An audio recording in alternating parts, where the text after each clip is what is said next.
Hi there, and welcome to the first episode in this series of healing.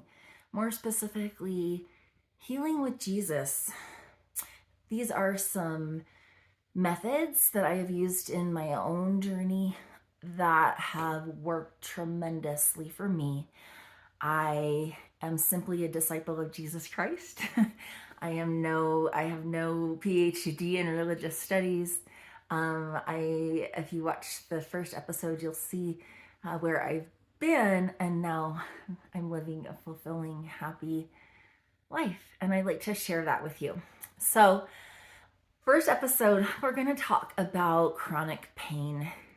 So many of us are struggling with chronic pain, and man, I want to use a swear word right here. It's a mother there because it doesn't go away. And we have these prescriptions that can manage the pain, but lots of times they can be addictive or they have side effects that don't make us feel good.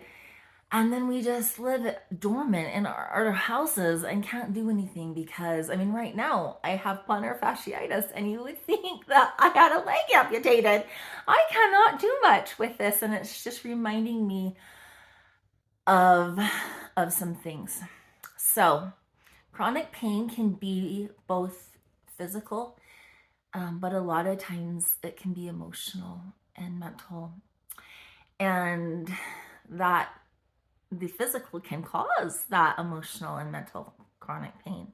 So I'm going to take us to the book of Luke in the New Testament. And if you're not familiar with the Bible and you don't really know much about Jesus, this can still be really informative and helpful. So just listen, and if you like it, awesome, and if not, just scroll past. But in the book of Luke,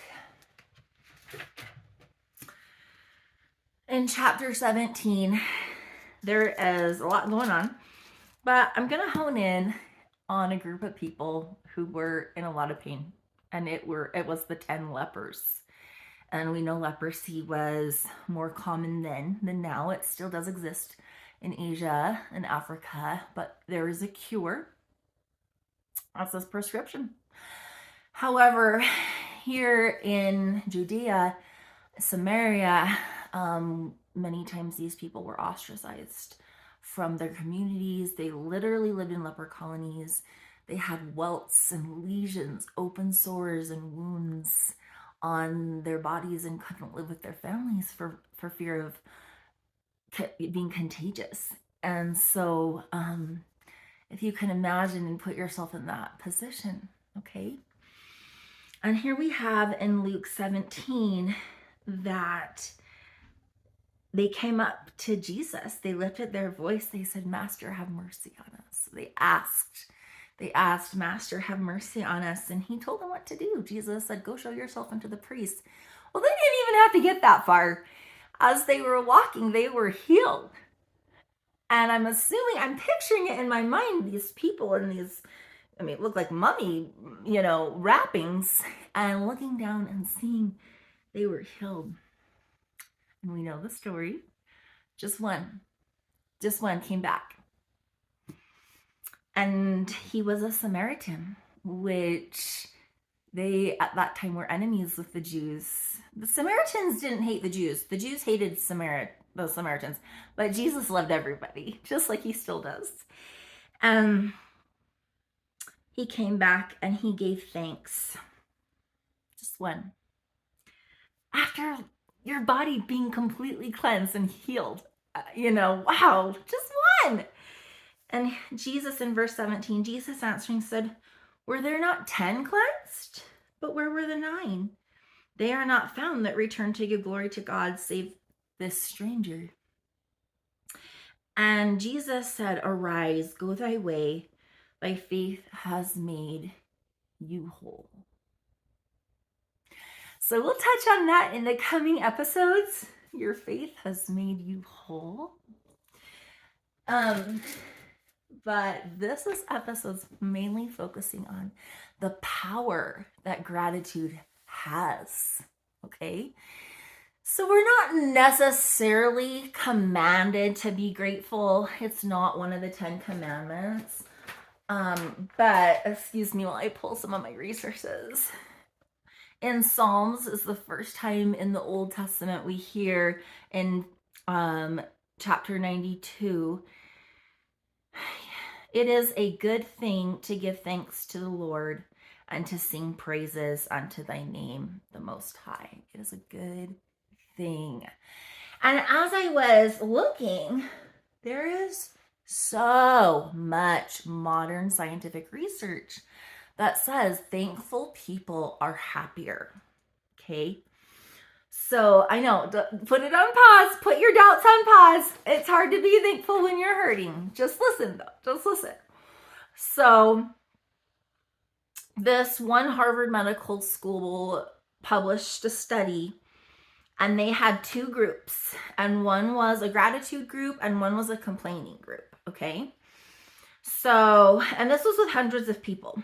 So the first group for 10 weeks, each night they wrote about things they were grateful for. The second group, this cracks me up, wrote about daily irritations.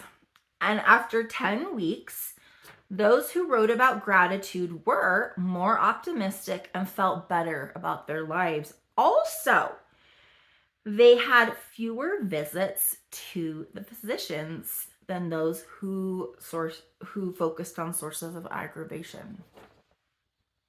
So here's the thing.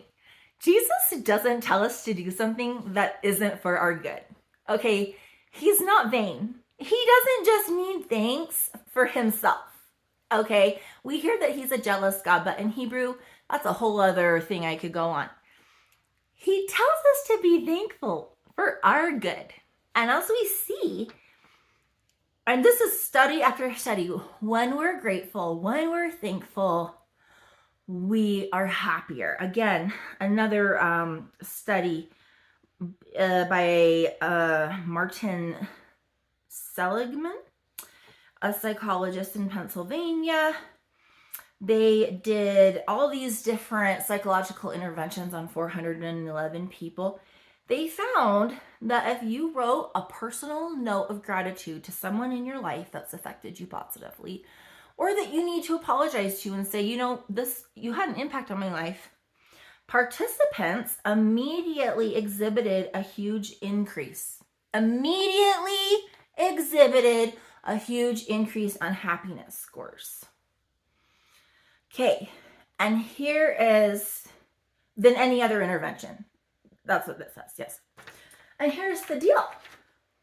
The Rehabilitation Research Center says happy people report lower pain levels. So happy people report lower pain levels. Chicken or the egg? Am I happy because I don't have pain? Or is it because I'm happy, therefore my pain is lower? So the two things we just discussed, gratitude makes you happier. It's scientifically proven. And Jesus knew this in the year zero. Or even Psalms was written in about 1000 BC. Happiness or gratitude makes you happy. And happiness lowers your pain. Now, I know there's a lot of critics and doubters because I know you're in a lot of pain. But let me submit to you my little thought. Why? Why would gratitude make us happy?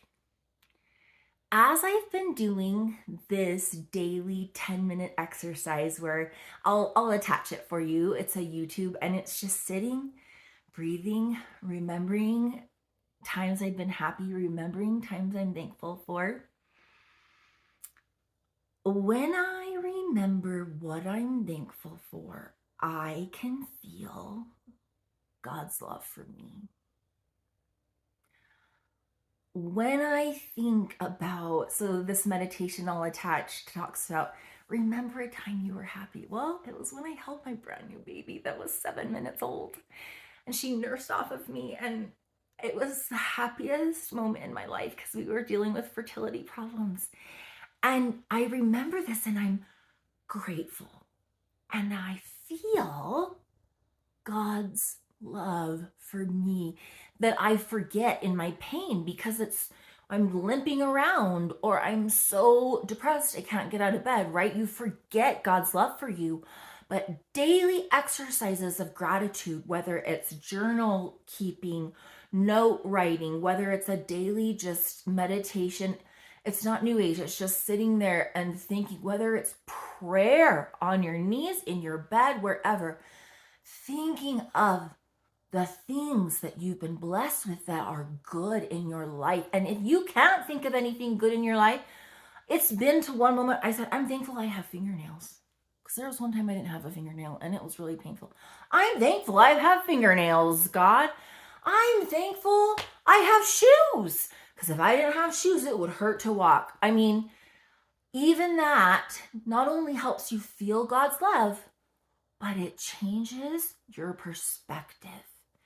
And it opens your mind and heart to feel new things. And that's when healing can start to take place. Okay, but here's the thing. It needs to be consistent. So daily, and it needs to be a new habit. And a new habit, research says, takes 21 days. So I invite you to come up with a way you would like to experience feeling gratitude each day. This is our workshop, okay? And I want you to write it down or put it in your phone. Put it somewhere that you can be accountable for it, that you will do it. And if you do it for 1 day or two and you're like, I don't really like that method, go back to the workshop. There's tons of YouTube ideas on being grateful. There's tons of internet ideas. How do I show gratitude? There's lots and lots of ways. But if you will, for 21 days, start to show gratitude. And you don't stop at day 21. That's just the Kickstarter. It's a lifelong thing. I promise you. I promise you.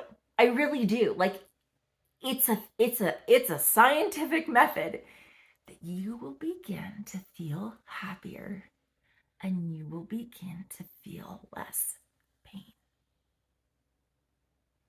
Okay? Now, in the comments, you can tell me all about it.